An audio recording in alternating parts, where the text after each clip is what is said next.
pass rush with the signing of veteran defensive end Yeah. Leonard Floyd. Here's Floyd from yesterday regarding a report that he took a lesser deal to join the Buffalo Bills.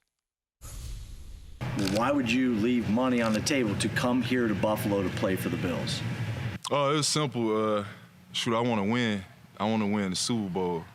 And I'm examining teams and looking at their rosters, and the Bills the best, you know what I'm saying? And I just felt like if I come here, I can help the team get there and win a game. Vaughn was the person who helped me get mine, you know what I'm saying? And once he said that, I was like, yeah, Vaughn, that's what I want. So just got to come in, do the work, put in the work to get there.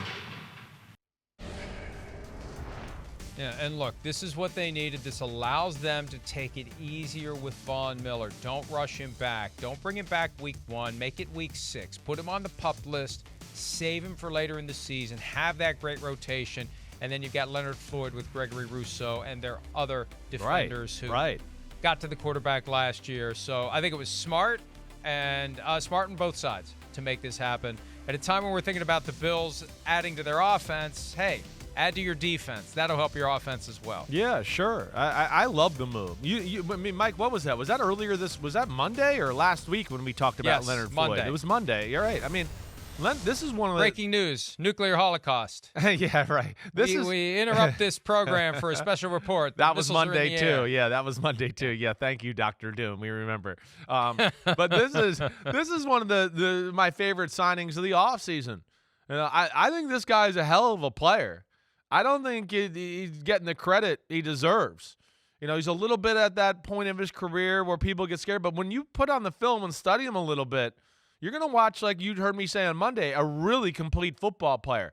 And a guy that's gotten almost 30 sacks over the last 3 years. I mean, that's damn good. But it's more than the sacks. Like I talked about, he's phenomenal against the run.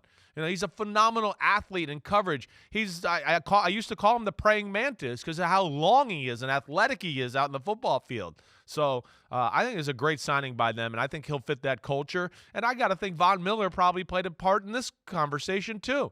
He probably told the Bills, like, wait, you don't know what you're missing this guy. This guy's physical. He brings it. He's a player. He'll fit what we want to do here, Sean McDermott. And I think this is a good piece for them to, hopefully get them over the top. And it really does come at the perfect time when they need to get Von Miller to just slow it down. Quit rushing to get back week 1. We need you in January, not in September.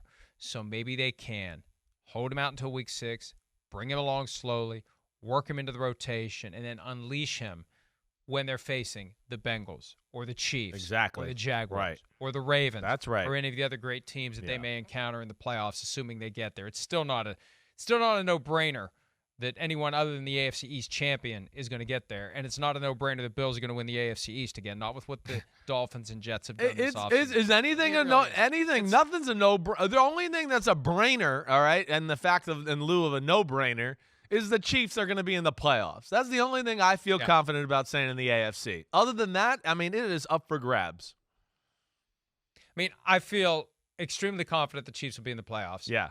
I feel pretty damn confident the Jaguars will be there. But in the AFC South, who the hell knows? But I'm with you there. I think that's a safe bet. Yeah, I hear you.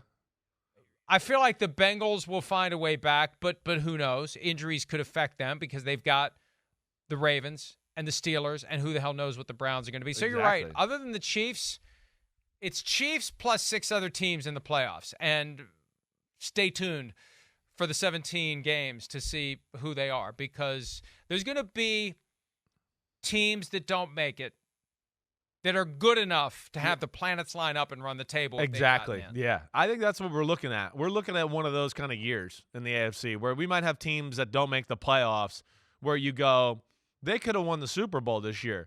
It doesn't happen a lot. It happened a few years ago. Remember when the Steelers just barely missed the playoffs, right? They lost to the Saints, I think, in the second to last game of the year. And then they, in a tight one where Juju Smith-Schuster fumbled late in the game as they were driving, right? Remember that? That was a year. That was when Antonio Brown quit. Exactly. That was when he quit. That was a year where they had some injuries and some things they had to deal with. But once they got healthy, I started to go, oh, man, the Steelers are one of the best teams in football. If they get in the playoffs, they're going to make a run. And every now and then that happens, and this is one of those years in the AFC where I agree with you, Mike. There might be a team that we go, Super Bowl caliber, can make a run and doesn't even get in the dance. It's going to be fun. And in the NFC, it's so freaking wide open, and we're going to wait for anybody to potentially challenge the 49ers and the Eagles. But in the AFC, it's easier to identify the teams that I think you said right. Chiefs and Jaguars are Texans. probably the leaders that I would take. If you maybe two teams to pick to go to the playoffs for sure, the Jaguars because they're talented and because of the rest of the division, and then the Chiefs because they're the Chiefs. Who has no chance, though? Is it fair to say the Jaguars or not the Jaguars?